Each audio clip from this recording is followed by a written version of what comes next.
na-ekwusi ike dibịa na-emere gị ọgwụ afọ ijesara be dibịa ọ na-arịte na anụ ọrụ mesizi onwe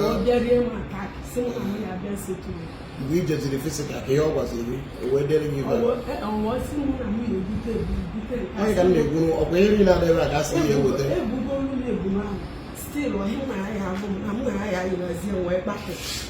na dibịa masị na gị ya emezi ọrịa iwe gbapụzie nọ ife niile aka ihe egote ya ntị iwe gbata ọsọ ebe a ọga ntị dibịa si na ihe ego oke ibu ụzọ jee na buki ọ na-enye gị ọgwụ afọ data ọgwụ afọ arụrụ ọrụ o wee chụgharịba gị wee sị gị na ihe nweta ebulu iwe wejiri ya ebulu ọkwa ịkwadogoro ya wee jee osise ka gị na ya mewe ọyị iwee jụ maka na ị chọrọ ime ife ọjọọ na mgbe ị jụziri na gị na ya nwe mmụọ ọyị o wee bịakwakwa ọzọ sị gị na ihe akpata ngwongwo nọ na ebe gị isi ọmụọ ka ebe ọ bụ na ọmụọ atụrụ ya na ọmụọ na native doctor wee sị na ọ ga-ebute cow oke ọkụkọ nwunye ọkụkọ 20 yams abụba gịnị abụba ugo abụba ume mmanya lọdụ mmanya lọdụ 2 ose akpị ụbụrụ gịnị ụbụrụ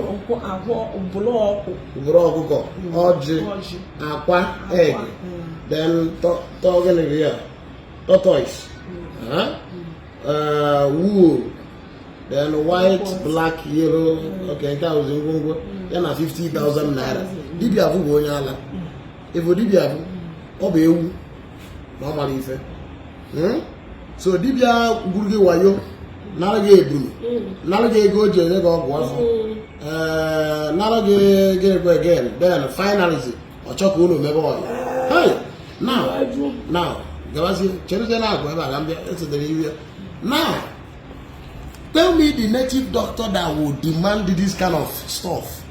You are telling me going back to the root. Unu jebulu onwe unu na root of wickedness and evil. Ọgwa mụ na ụnụ n'obodo a, anyị ga-emegide ifo until unu echegharị ya sobe Jesus.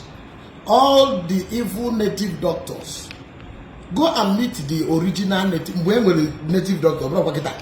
Mgbe enwere native doctor, because all these things gallivanting on social media making noise. You can imagine. Look at the results.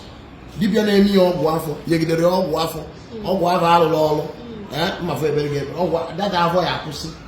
Ị nwere ike ịya ọya ọzọ, nwere ike ịya afọ ọzọ. Ayara mme. Now, dibịa wee nwaanyị gbafue na nke arụrụ arụ awụ ọkụrụ. Native doctor wee sizie ka ụnụ kpọcharịba. I wee jụ. Child, oh my God! Now, oburuzie again, where chọrọzie bịa again.